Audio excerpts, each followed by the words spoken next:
Good evening and welcome to Metro's I-105 ExpressLanes Construction Update Community Meeting. This evening we have Spanish interpretation available. If you'd like to listen to this meeting in Spanish, please click onto the interpretation icon and select your preferred language. I'd like to introduce our interpreter for the evening, Diana, who is already in the interpretation room. And here is Jesse Sanchez to provide instructions in Spanish. Hola, buenas noches. Gracias por unirse esta tarde con nosotros. Contamos esta noche con interpretación en español. Si gusta oír esta junta en español, por favor haga clic en el icono de interpretación que parece como un globo a la parte inferior de su pantalla. Hacer clic en interpretación y elija el idioma español si gusta escuchar la junta en español. Back to you, Tara. Thanks, Jesse. Tonight's meeting is being recorded, and attendees in the audience, your cameras are off and mics are muted. Please note that the caption services are available to you using the Zoom feature located at the bottom of your screen. Also, during this meeting, you may submit questions and comments to our project staff via the Q&A icon. We have designated time towards the end of the meeting to address your submissions. As a reminder, Metro's Code of Conduct states Metro is committed to ensuring that all participants can fairly and clearly share ideas, comments, and concerns about this project. To provide a safe, equitable process, we are asking for your help. Before we begin, we have a couple announcements. First is that writing Metro just got even easier. On the screen, you can see that regular fare riders can now tap a credit card or a debit card, Apple Pay, or Google Pay to ride Metro. Riders still receive 2 hours of free transfers and fare capping benefits when using the same card or device. Tap cards remain available and reduced fare credit and debit payments is expected in 2027. Second, Metro has launched a new public safety hub and dashboard. This brings safety, info, data, and rider resources into one centralized location. The dashboard shares regularly updated safety metrics, including reported crime, security activity, ridership, and other system trends. The hub supports Metro's broader public safety strategy, more visible safety presence, better system access control, and stronger partnerships to address issues affecting riders. Now I'll pass it over to Ron to review tonight's agenda.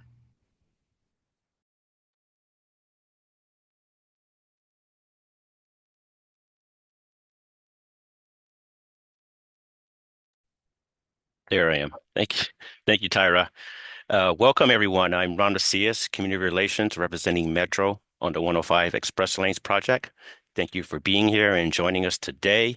We appreciate you taking a moment of your time to meet with us to learn about the project and receive updates on its current status and what to expect in terms of new and upcoming construction along the corridor as we further advance the project and keep making great progress with building its many improvements.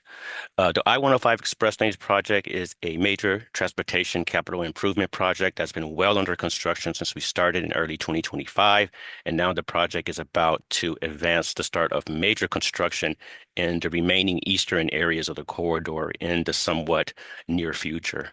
The project at this time, in terms of construction, in segment one in the western area of the corridor is roughly 65% complete in terms of the current construction. And tonight we'll provide an update on the ongoing construction, upcoming new construction, particularly in the remaining eastern segments of the corridor, which we are calling segments 2 and 3, and we'll inform you of upcoming planned closures as well. The project is designed to be a benefit to all motorists traveling along the I-105, as well as the surrounding communities along the corridor, as the project is intended to improve travel times for all motorists, enhance safety along the corridor, as well as provide benefits to local communities along the corridor. Joining me today are some members of the project team, as we will address any questions that you may have regarding the project. And I will very quickly go over the agenda, the general items of discussion, and tonight's presentation will include a project overview, which will entail details of the project and also the many benefits provided by the project to the overall public. Metro Express Lanes, which include an update and information on how Express Lanes work, operate, and function. And we'll also explain the equity assessment process, which is a community initiative pertaining to express lanes involving local transportation projects along the corridor. And then we will move into the construction updates, which will include updates of timelines of work activities on each of the segments. Segment 1, as stated, which is well under construction in the western segments of the corridor, and segments 2 and 3, which are at the eastern segments of the corridor, where construction is about to begin in the not too distant future. And we'll talk about community outreach and engagement, where we will speak to the outreach efforts of the project. Then we'll go into questions and answers. So we will now proceed and get into the presentation at this time, and I would like to bring up Jesse Sanchez to provide a project overview. Thank you, Ron, and thank you all for joining us this evening. As mentioned, yes, I will be going over what this project is, what it entails, the benefits, and some of the safety enhancements that you can expect to see once this project is completed. If I can get the next slide, please. So the project, the I-105 Express Lanes project will be converting the existing HOV lanes on the I-105 between the 405 and Studebaker Road into 2 express lanes in each direction. This will provide better access, more connections for all users, as Ron just mentioned, for all users of the I-105, not just commuters that are passing through. It's also for the surrounding communities as well. Segment 1 is currently under construction, as mentioned, 65% complete. Segments 2 and 3 will be starting construction later this year. It's very important to note too that there is no residential right-of-way impact, meaning no residential property was acquired for the project, and so it's really important that we highlight that. And of course, this is one of the projects that is being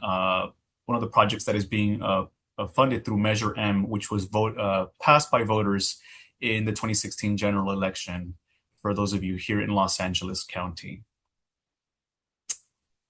Next slide, please. So the main goal of the Express Lanes project is to address the speed degradation on the existing HOV lanes, which normally are operating under their design speed of 45 miles per hour during peak periods. So again, this will address that by making sure that we maintain at minimum 45 miles per hour during peak periods in the corridor. As mentioned, currently we're falling well below that during peak periods. It will also improve operation and reliability and travel times as a result. So when you're able to move through the corridor with more efficiency, obviously trips become more reliable for everybody. We're also going to be implementing numerous highway safety enhancements. So we're going to be addressing the auxiliary lane gap closure. This is basically going to ensure that entering and exiting the freeway is a lot smoother. This will reduce stop and go traffic, which by extension will reduce the number of rear end collisions along the corridor. And it's also going to address the freeway overflow by shifting some of those vehicles back onto the freeway instead of having them drive through the communities that the corridor runs through. And this will improve livability for the residents along the I-105 corridor. So this is just some numbers. I'm not going to go through every single bullet, but this basically just shows where we currently are in terms of performance of HOV lanes and why this Express Lanes project is being built to address this. So I'm going to basically summarize that big bullet here. Basically, we are underperforming at peak periods. Again, 45 miles per hour is what the federal guidelines are asking for during peak hours. The HOV lanes perform well below that. If you travel through the area, as I do, you're well aware of this. So it should be no surprise to anybody. So the express lanes will be, again, addressing the speed degradation along the corridor, which again is currently operating below 45 miles per hour, below federal standards. And so the project is expected to reduce the general purpose travel lanes as well by up to 10%, in keeping the express lane speeds above 45 up to 50% of the time.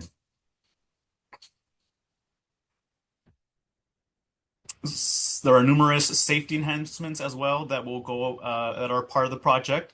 There will be, as I mentioned earlier, a new auxiliary lanes between the 710. So this is in segment two, um, between the 710 and Long Beach Boulevard to improve lane merging.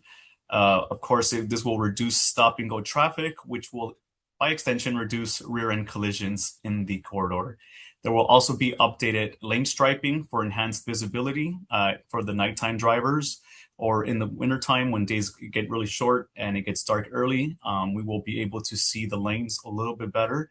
There will also be installation of channelizers as buffer zones between the express lanes and the general purpose lanes to improve, reduce illegal traffic merging between the general purpose lanes and the express lanes. And then lastly, some additional project improvements. There will be new and reconstructed sound walls. So where there are currently sound walls in place, those will be temporarily, some of them will be temporarily removed and rebuilt, most of these with increased height. There will be some new sound walls, and Ron will speak on those a little later in the presentation.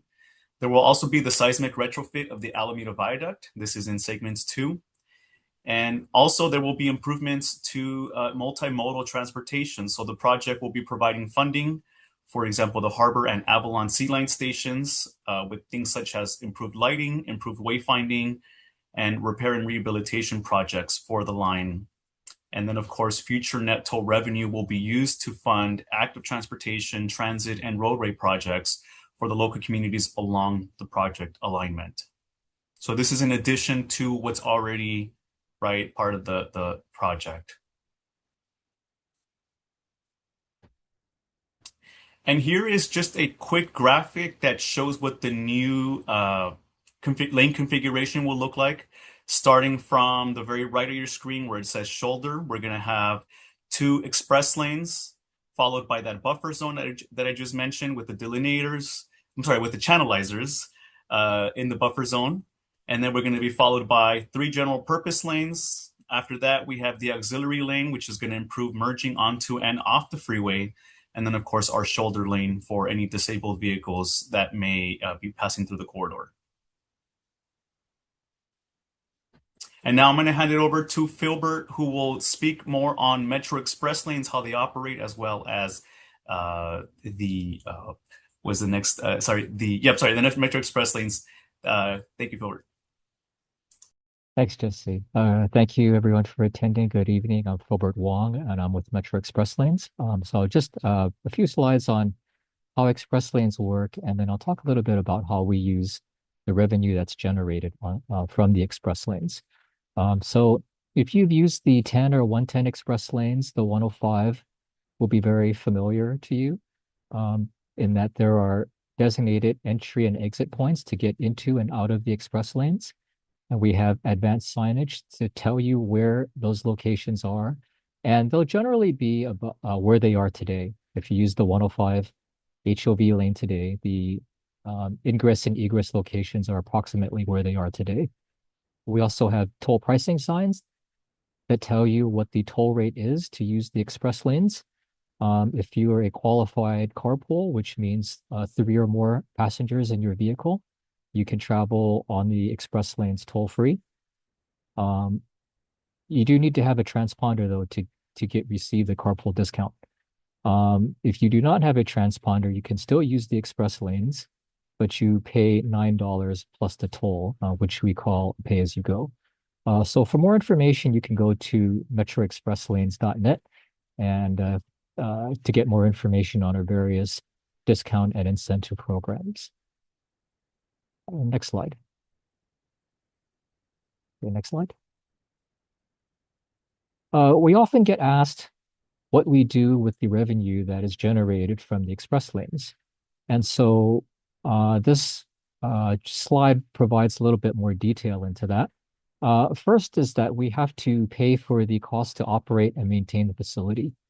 On the 10 and the 110 and on 105, that will be paid entirely by toll revenue.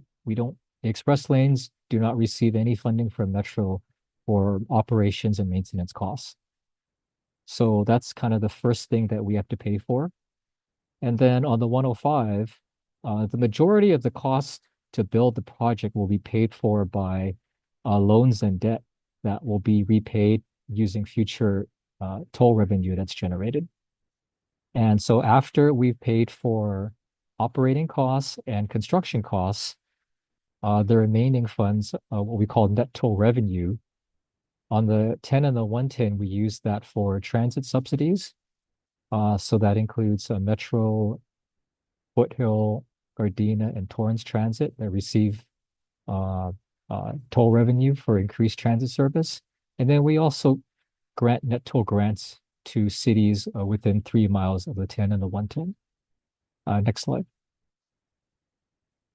So this gives you an idea of the types of or where the projects are. We've granted over 112 million, and we've done it 3 times in 2014, 2016, and in 2023. Next slide. And this just gives you an idea of the types of projects that we funded. We fund active transportation projects like bike lanes, sidewalk enhancements, crosswalks. We fund transit improvements, and we also fund roadway improvements.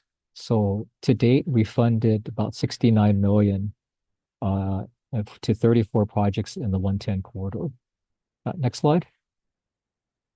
Similarly, on the 10, we've granted 42.9 million to 23 projects. And you can see the projects here that have received funding. Next slide. And so on the 105, we took a more proactive approach to how we use net toll revenue, in that we did an equity assessment, and we did one for segment 1 and segment 2 and 3. And the equity assessment identified mobility improvements that could be funded with future net toll revenue. And it follows the same structure that we use on the 10 and the 110. So we identify projects that are an active transportation, transit, and roadway. And these projects are within 3 miles around the 105. We had a number of community-based organizations that helped us and provided input into this equity assessment and the project list. And for more information, we have the report and list of projects on our website at metro.net/105 express lanes. Next slide. Okay, and at this point, I will turn the presentation over to Ron.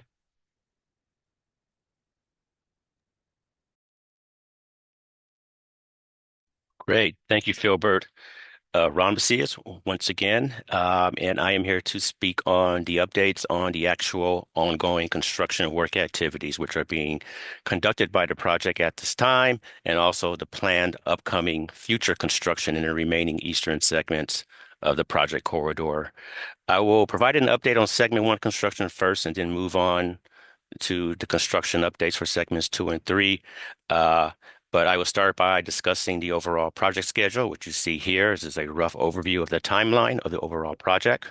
It includes work activities and construction phases, where we are in segment 1 at this time in mid-2026. And there you see the timelines for segments 2 and 3.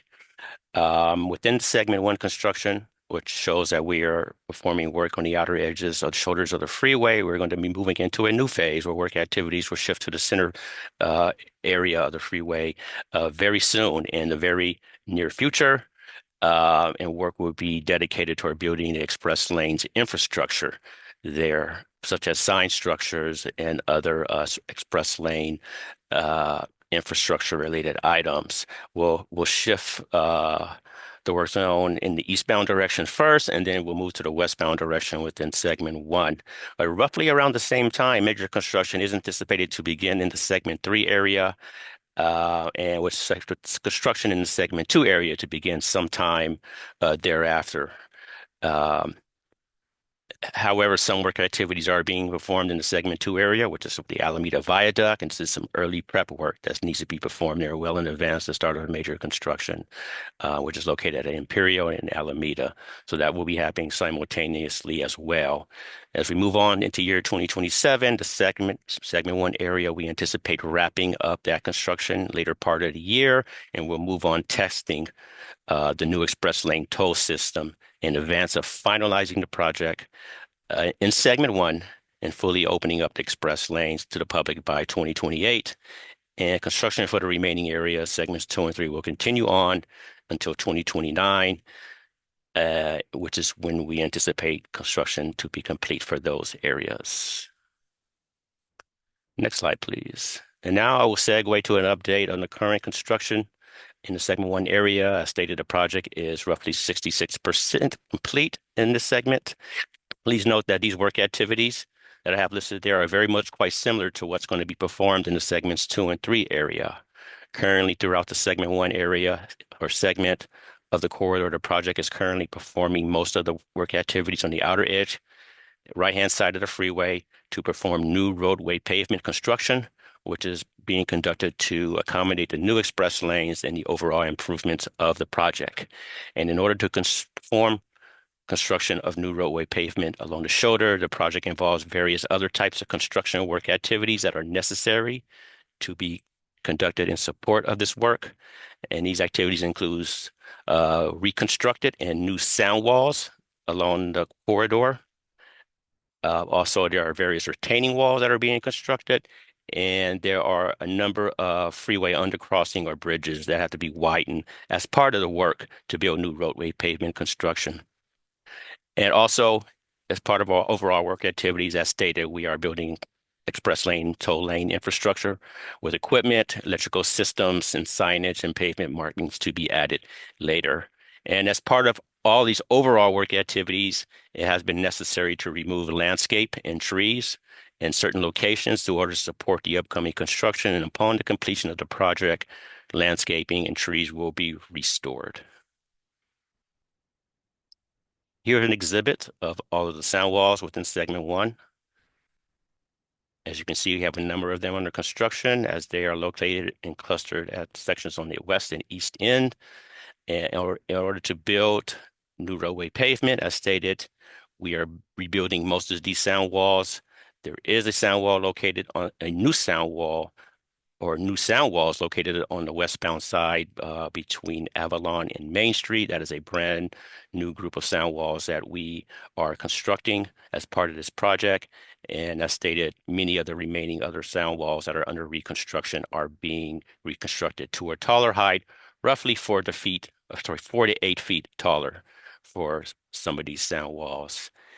And the schedule for the completion of these walls, we intend to wrap up the sound walls on the western end there by mid-July. And on the eastern end, within segment 1, we tend to have the sound walls completed and wrapped up by the fall of 2026. And here's an exhibit of a typical section of sound wall construction. Locations along the alignment where you have the hillside, or rather the freeway is at a higher elevation and the hillside going down toward the community. We are basically moving the sound wall back further out to accommodate the new express lanes and the project improvements, and while maintaining 3 lanes of general purpose lanes and 2 express lanes and shoulder areas and auxiliary lane. And what you see there is the overall layout of the final improvements and lane configuration provided by the project. As mentioned, we have work activities involving various undercrossing or bridges to support new roadway pavement construction at various locations. These locations are depicted here in these exhibits. One top exhibit is a number of bridges in the city of LA. An exhibit below are 2 bridges in the Hawthorne-Inglewood border area. Work for these bridges started in spring of 2025, and we anticipate completing construction for these undercrossing bridges by the fall of 2026. There are occasional nighttime work for these structures, particularly within the city of LA, as there is a need for some occasional nighttime street closures to perform certain particular work activities. Also, we mentioned we have retaining walls being constructed at various locations along the freeway as part of new roadway pavement construction. Work started in the spring of 2025. For the building of these walls, we are anticipating completion in the fall of 2026. And most of the work for these work activities pertaining to retaining wall construction have been performed during the daytime hours behind concrete barriers. There have been some occasional nighttime closures in order to perform certain work activities where it was necessary to close freeway lanes or ramps.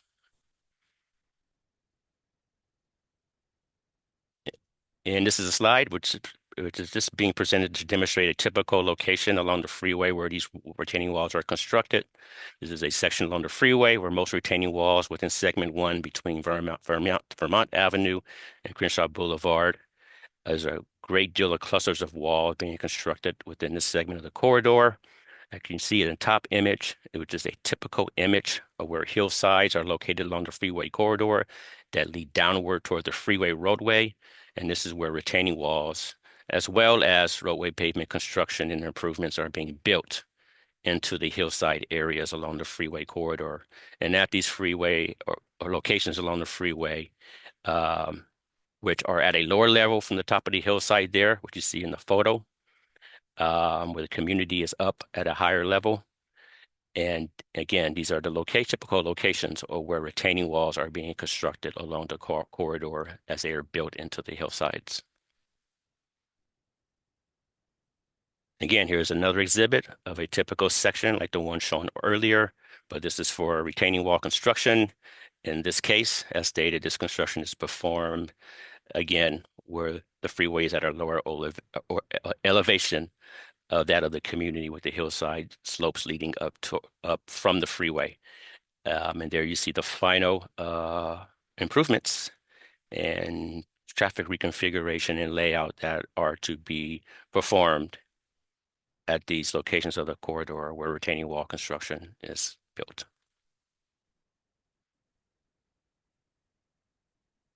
So the project continues to implement traffic control as part of and in support of facilitating the building of our improvements, which are usually done during the nighttime hours.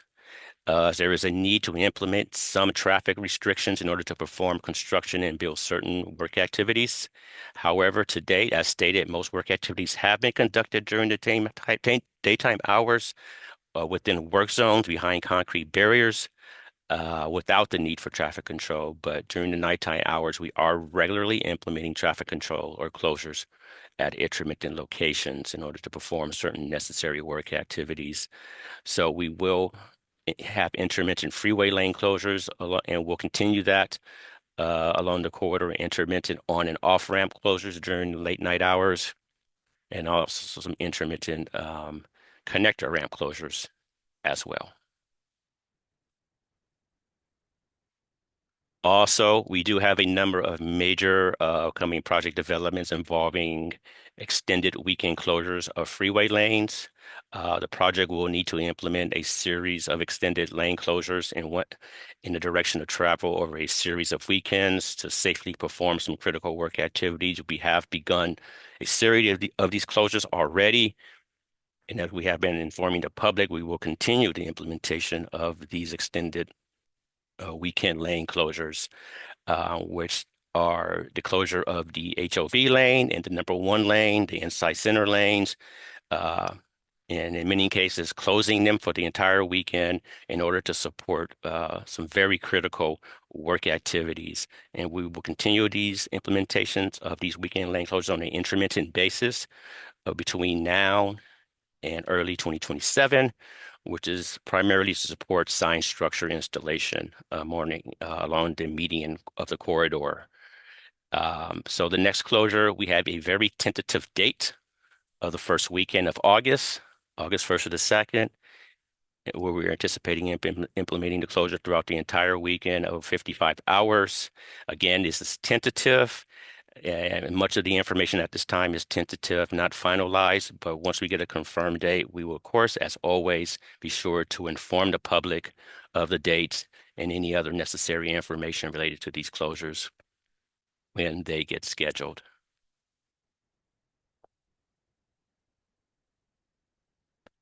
And also, there are instances on occasion where the project implements directional closures along the freeways as well.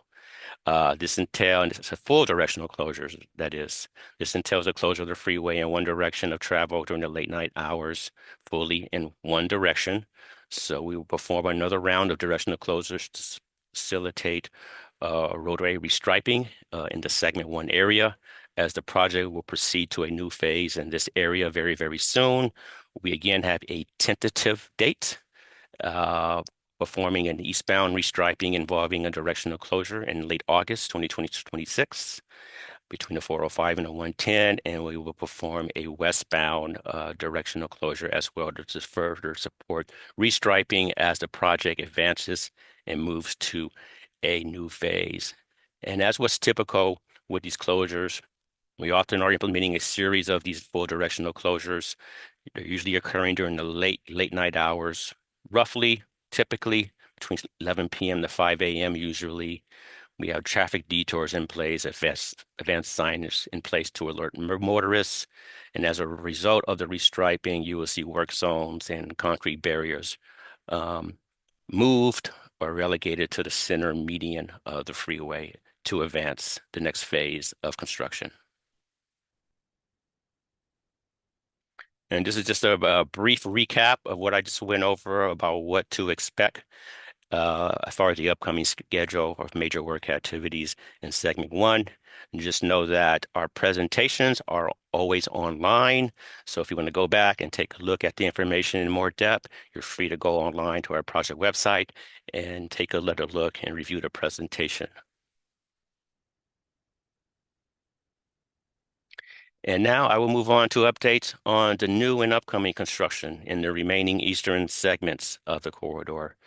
As stated, the project in the somewhat near future will begin construction in the segments 2 and 3, which is the eastern segment of the area of the corridor. Much of the construction here, as stated, will be very similar to what's being performed in the segment 1 area.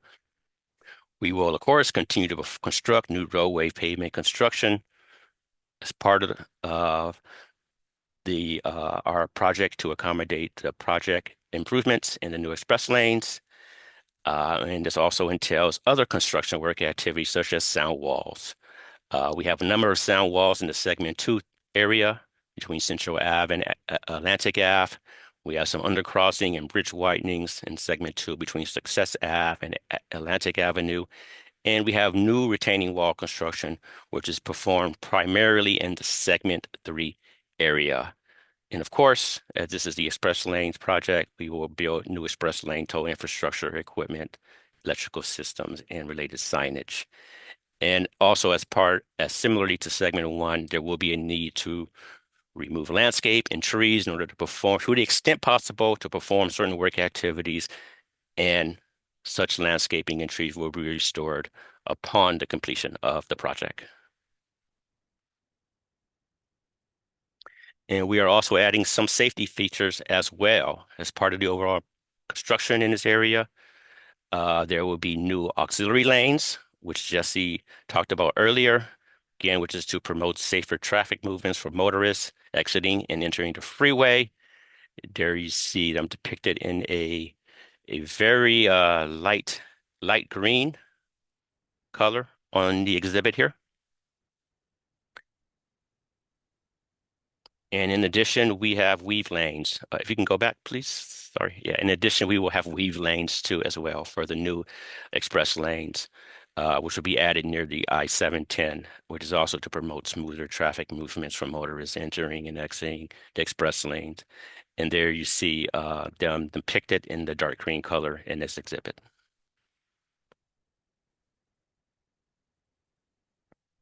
And here you see a rough exhibit sketch of the work activities in a portion of the segment 2 area, which encompasses the area east of the city of Linwood, which is basically the city of LA, Willowbrook area, and a small section of Linwood.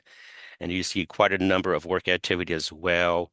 Reconstructed sound wall and new sound wall construction at various locations there. And also some undercrossing bridge widenings as well at certain locations. And here is another sketch, segment 2, slightly to the east, which encompasses all of the city of Linwood. As you can see, very similar types of construction, quite a bit of reconstructed and new sound wall construction at various locations along the corridor here, as well as some undercrossing and bridge widenings.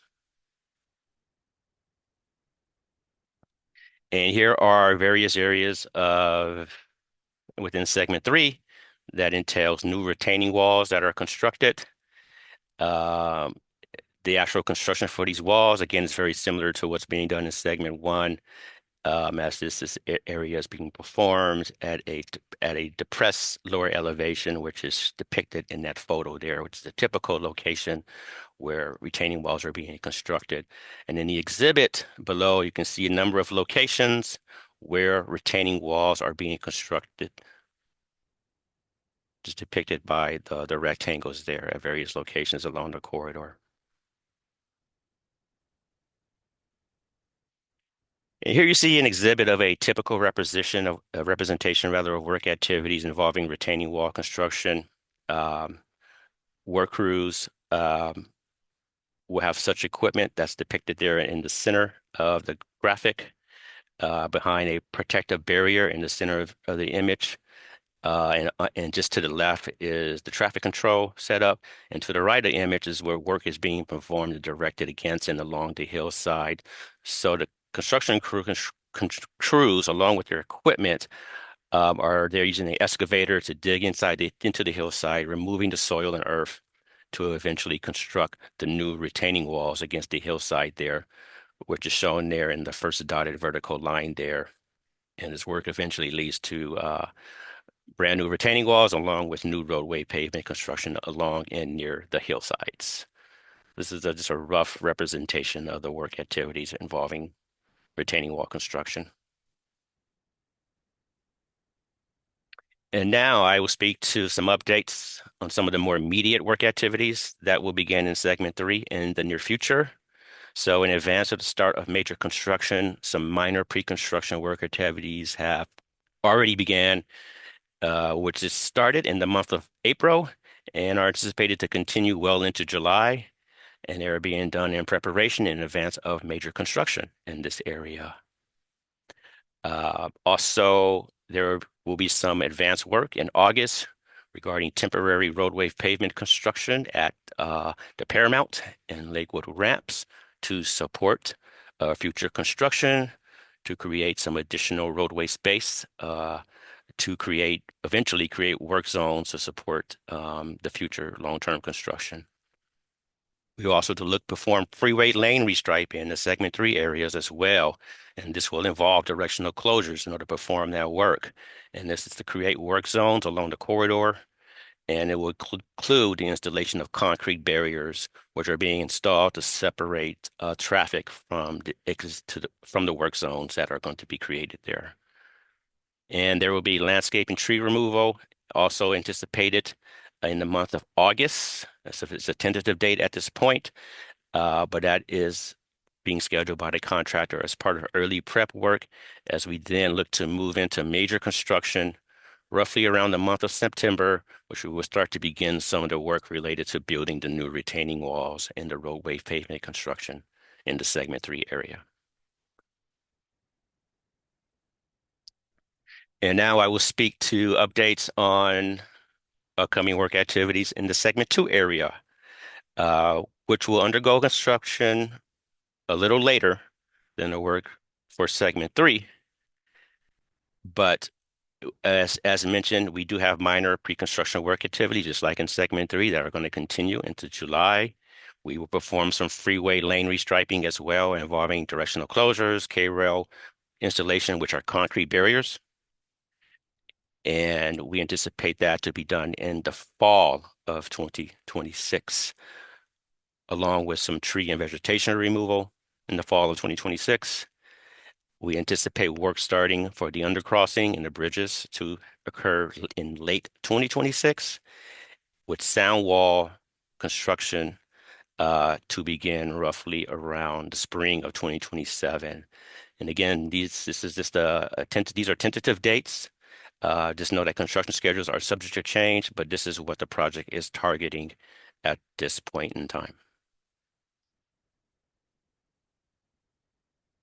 And also, as part of construction in the segment 2 area, the project will be performing work related to the seismic retrofitting and widening the viaduct at Alameda and Imperial Highway, which is a long elevated overhead freeway structure above the local city streets there. This will be a long-term work activity, as early prep work activities are about to advance soon with the relocation of utilities in order to advance this major viaduct work, which is necessary to support overall construction. So to support the upcoming major construction, there will be a need to perform the implementation of long-term traffic reconfiguration or lane reductions along Imperial Highway throughout the entirety of the major construction at this location. And this traffic reconfiguration, lane reductions, being implemented on an extended period of time is anticipated to be done at some point during the summer months after some of the utility lines have been relocated. The major construction here is anticipated to start in late 2026 as the early prep activities are starting in the summer months in advance of the major construction.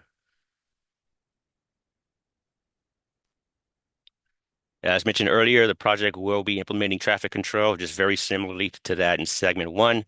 There will be a need to implement late night traffic control or traffic restrictions during the late night hours, which will entail intermittent freeway lane closures, intermittent ramps, on and off ramp closures, and intermittent connector closures to support certain work activities along the corridor.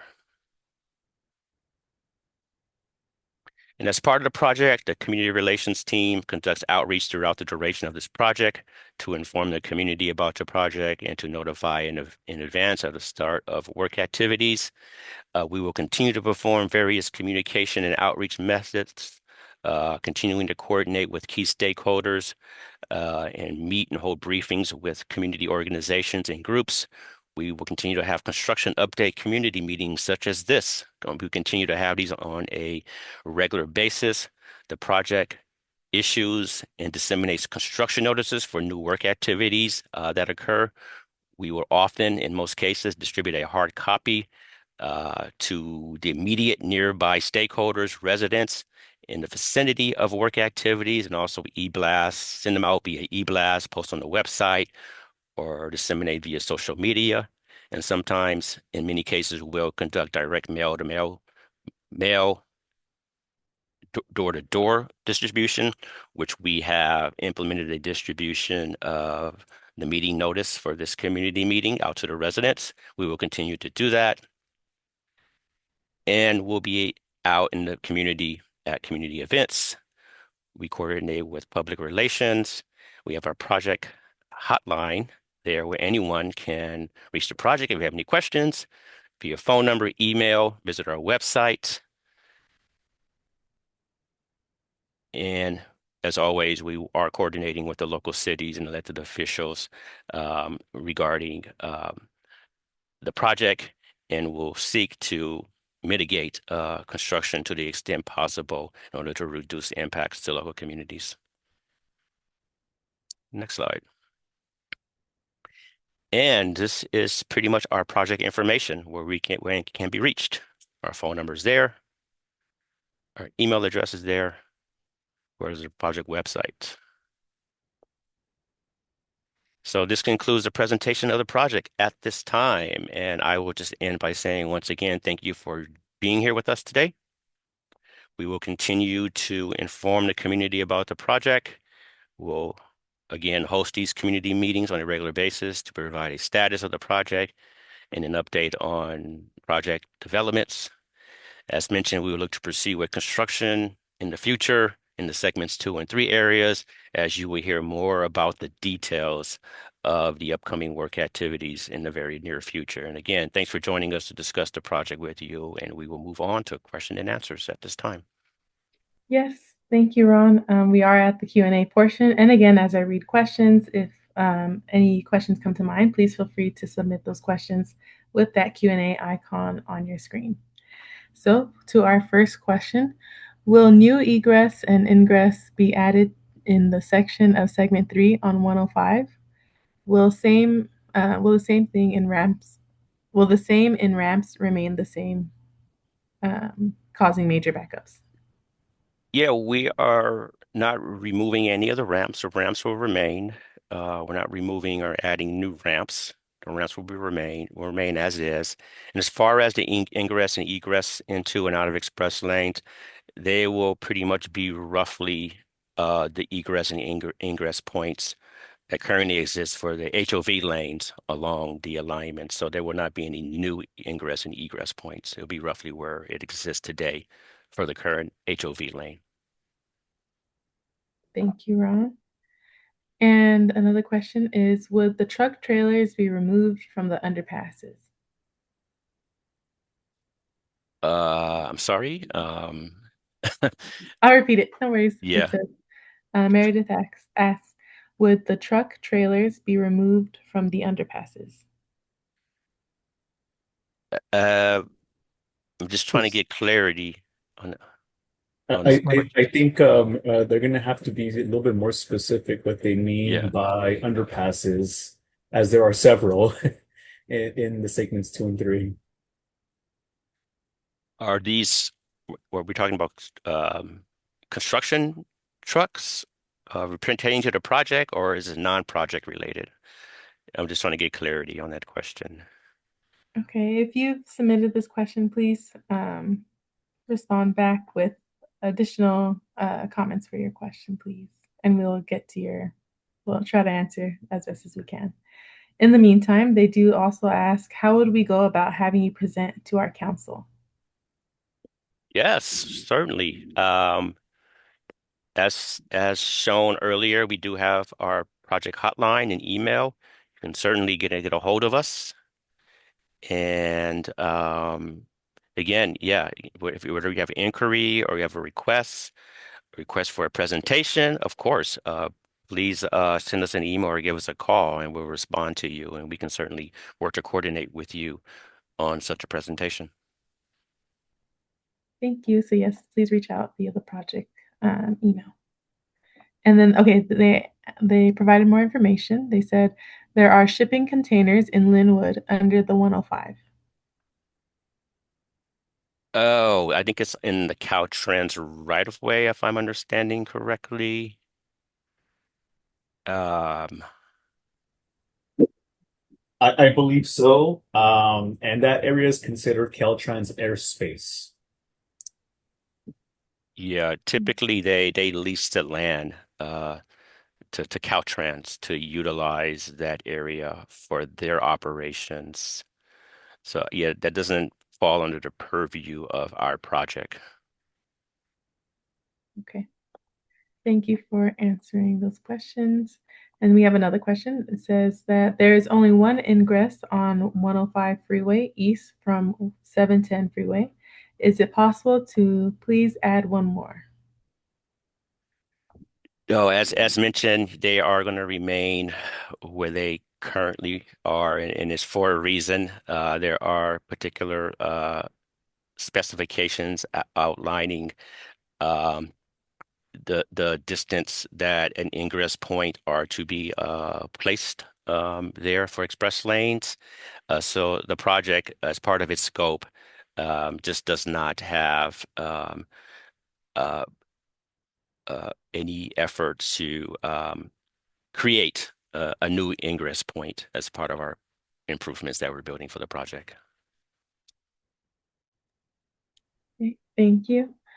Another question we have is, how are you addressing traffic that wants to avoid the 105 construction and ends up in the local streets? Yes, we do try to do the best we can to inform the public of our work activities. Um, and with signage and advance notification. But again, the most of the nighttime work activities are during the late night hours, so that should really alleviate the traffic impact. But if there are, say, there's like a directional closure or some sort, where there are detours are in place, typically we work with the local agencies to adjust their traffic signalization to move traffic along. But there will be some instances when we're implementing a directional closure that we will have to detour traffic onto the streets in order to perform some work activities. It won't happen too often, but it will happen on an occasional basis, and the project team works to do what we can uh, to limit the traffic impact in order to keep the traffic moving as much as possible and back onto the freeway as part of the detour. And we'll Mm, only be detouring on major thoroughfares, not on small residential streets. okay. Thank you, Ron. And then we have another question, and there's a couple questions, so I'll go one by one.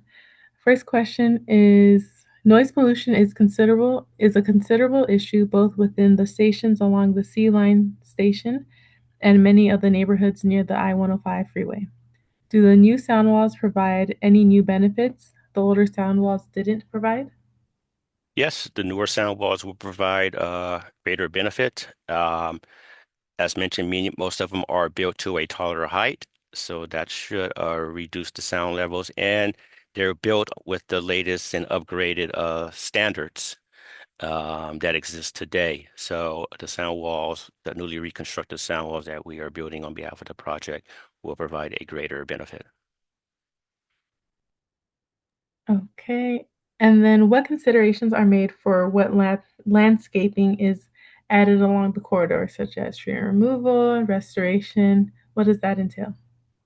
Yeah, we have a certain landscaping plan palette that we have to abide by.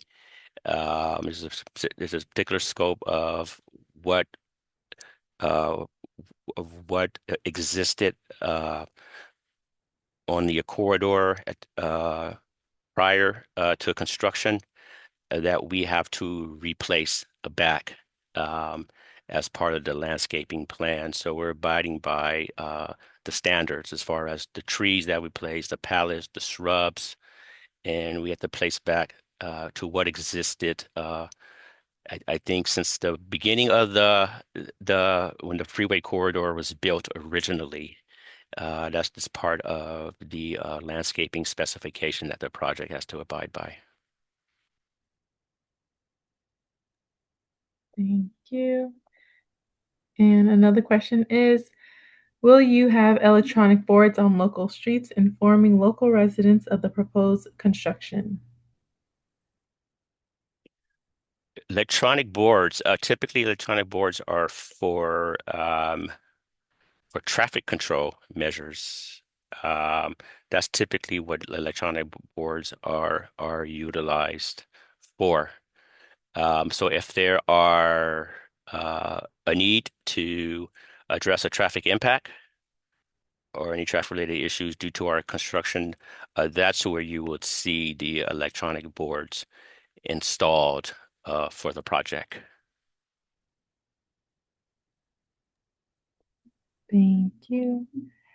Another question is, why don't we get sound walls with design like they have in Orange County? Um, well, um, well, we are building the sound walls per the specified design. That's what our project scope requires. Um, so so it would have to be of the usual normal retaining walls. And I think there's a photo in the very first photo of the presentation here on the agenda segment of a newly reconstructed sound wall. And so that's the standard and the specifications to which we have to build these new sound walls according to our project scope. I can add to that, Ron. Mhm. Yeah, this is Wilbert Wong from Metro Express Lanes. Yeah, so the 105 was designated as a historic corridor in 2019. And so as a result, as Ron noted, uh, we have very strict requirements in what we can do for landscaping and sound walls. So we have to restore the freeway to what, as Ron mentioned, it look like when the project opened in terms of landscaping and in terms of the look of the sound wall, the type of material, as well as the color. So we have very strict guidelines that we have to adhere to because of that historic designation.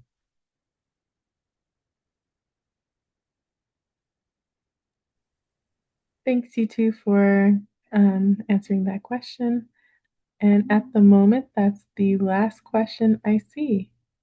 So, with that being said, if there's no other questions, we are coming to the end of the meeting. Thank you for again for attending. Please take a look at the next screen, at the next slide on the screen, to see ways you can keep up with the project and LA Metro as a whole. Thank you and have a great evening.